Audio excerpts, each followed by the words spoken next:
Good morning and welcome to Blain's Morning Porridge. It's February 24th, 2026. This morning, Iran could be the flashpoint for market dislocation. And let's start with an old quote: "Do not defy the fates and bring shame on Rome." Markets aren't much concerned about Iran. US military might is expected to prevail, cowing the Ayatollahs into acceptance of Trump's maximalist demands. What could possibly go wrong? Trump is no student of history and may not understand the gamut of military, logistical, and geopolitical risks that are aligned against him. Does the market's fixation on AI mean they are missing what might be the main event in current markets?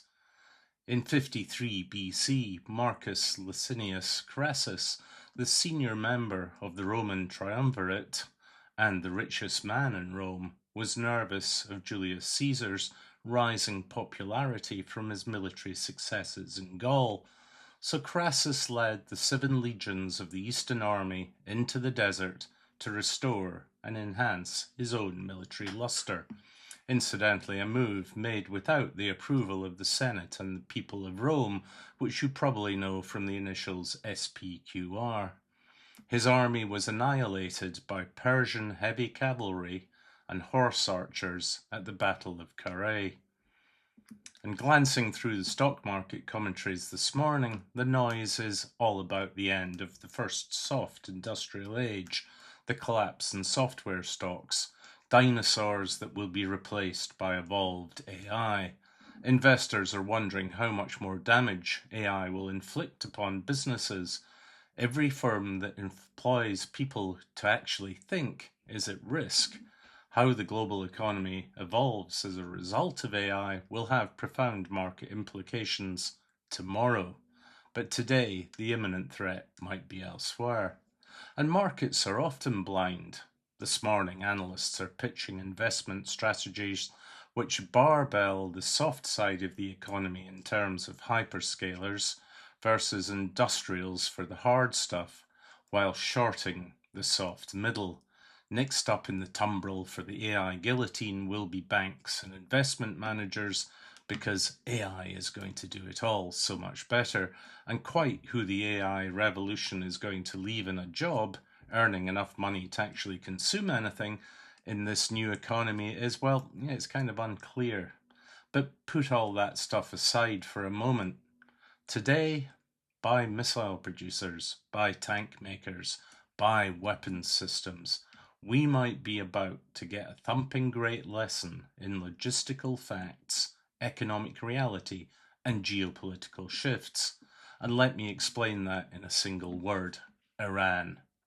Like many, I was rather perplexed to read the greatest diplomat of the modern age, Trump's property developer sidekick Steve Witkoff, is curious that Iran hasn't capitulated the amount of sea power and naval power, they're different, arrayed against them in the Gulf. Witkoff also echoed the dodgy dossier approach to the just war scenario to justify his bellicosity. Iran is probably a week away from having industrial-grade bomb material, he said, which is kind of peculiar, as Trump claimed last year he'd bombed Iran's nuclear ambitions back into the Stone Age. Witkoff is overseeing the talks with Tehran, demanding the Persians surrender their nuclear ambitions or else. The or else is the greatest concentration of US power since the Gulf War, set to salve inferno, unleash hell, on Iran unless they bend to Trump's will. An Iranian minister later countered, "We haven't capitulated because we are Iranian." As Putin discovered in Ukraine, the enemy gets a vote. For all the talk about what's good for the repressed people of Iran, who clearly want shot of the revolution, or stopping an evil regime from acquiring nuclear weapons, Iran is much more a threat than is perceived by many. It's much more than just a punchbag for Trump to conveniently demonstrate his global might upon. Trump is determined to show his strength, buoyed by the success of American arms in kidnapping Maduro from Venezuela and the raids on Iran's weapon sites last year. He is acutely aware his domestic lustre is slipping ahead of the looming midterms, and issues like tariffs, Fed independence, and Epstein are all aligning against him. So he's gambling big. Now, America's power is not limitless. During the recent Iranian protests that saw thousands murdered by the regime, Trump promised them that help was on its way. But he couldn't deliver because Arab states were fearful of counterstrikes and would not allow their airspace to be used, and his carrier task forces were in the Caribbean. The Arab states understand why Iran's missile systems have become a more significant threat. Today, much of the USA's military capacity for force projection is again concentrated in the region, and it has to be because if he attacks Iran, it's not going to be a 30-minute special forces raid. A meaningful attack will require full force and probably require multiple strikes. Trump has made maximalist demands of Tehran, placing very high stakes on the table. But does he really understand what he's gambling against? Now, a few weeks ago, I raised the reality of America's stretched global power when the president last threatened Tehran during the January protests. I was told by Republican sources in Washington that his campaign against Iran was succeeding beyond expectations. His public threat of intervention had forced the Ayatollahs to cancel public executions. I was told he'd won an intelligence coup by forcing the Iranian Defense Forces to light up all their anti-aircraft missile and radar sites ahead of an expected raid, and that allowed the Americans to log exactly where they all are.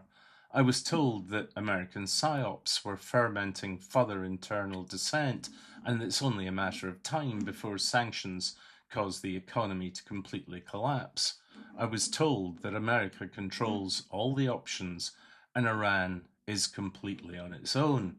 But it's not. Iran is too close to China for any real diplomat to make that mistake. Last year, the American raids on Iran overcame modern Russian-supplied air defenses with ease, suffering zero losses and bombing Iran at will. What if that was deliberate?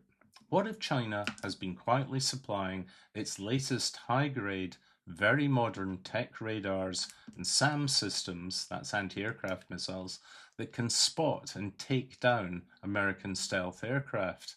If that is so, and there are reasons to believe that it is, the prospects change. Even a single captured US airman could prove a strategic humiliation for Trump. If the Chinese have been supplying upgraded guidance for SAM systems, maybe they've also been supplying rocket tech to the Iranian missile forces, effectively upgrading their missiles into potential ballistic carrier killers. If so, then the American Gulf forces could be in real jeopardy. Putting a US carrier in dry dock for even a few months would dramatically damage the USA's capability for global force projection. And last year, the Houthis in Yemen, flying their cheap drones and cheap missiles, came much closer to inflicting significant damage on US naval vessels than is generally acknowledged. If American carrier groups are sucked into a sustained war versus Iran, then it means they aren't elsewhere, potentially opening the gate to Taiwan in the South China Seas.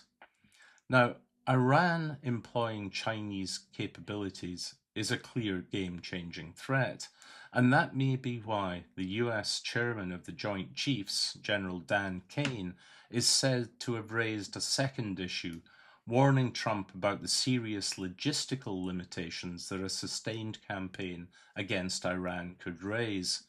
The US is very short of its THAAD and Patriot missile systems, having used 25% of its total war stocks defending Israel last year, which could take 2 to 3 years to replenish, and Ukraine has been consuming Patriots faster than they can be built or delivered. Unlike China, the West has been expecting to fight short, sharp wars, not focusing on the lessons from Ukraine about how quickly war stocks are used up in sustained, deep warfare. Kane, the US Chief of Defense, is also said to be concerned at the lack of regional enthusiasm for taking out the Iran regime, perhaps even leaving the Republican Guard in place like Trump did in Venezuela. And there is also the reality that the Gulf states say all the right things for Trump and give him bejeweled jumbo jets, but they are also in dialogue with China. Were Trump to attack Iran, then the Chinese may mount a diplomatic counteroffensive, compromising all their regional supporters. And that may include getting support from the BRICS nations and from India and Pakistan on the subcontinent. And of course, it hasn't helped that Mick Huckabee, Trump's Christian fundamentalist ambassador to Israel, was on the wires this week telling Tucker Carlson that Israel should own the entire Middle East. According to the Bible, the Gulf states called the comments dangerous and inflammatory, warning that they increase tension in Gaza. Watch what is happening in Iran very carefully. It's a very high stakes game. The Middle East war that could trigger a destabilizing oil shock, which would change many of the economic equations that we're currently dealing on. And if China can entice the USA into a new sustained long-term war versus Iran, using up its resources and further destabilizing US politics and straining its global relationships, then there is only one winner, and it isn't Washington. That's me out of time, and I've got to get back to the day job, jumping on a train in 30 minutes. But if you want to get the Morning Porridge, you can sign up on www.morningporridge.com and get it fresh delivered to your email every morning. I'll be back with something else tomorrow morning, but in the meantime, do keep an eye on Iran. Thanks very much for your attention. Cheers.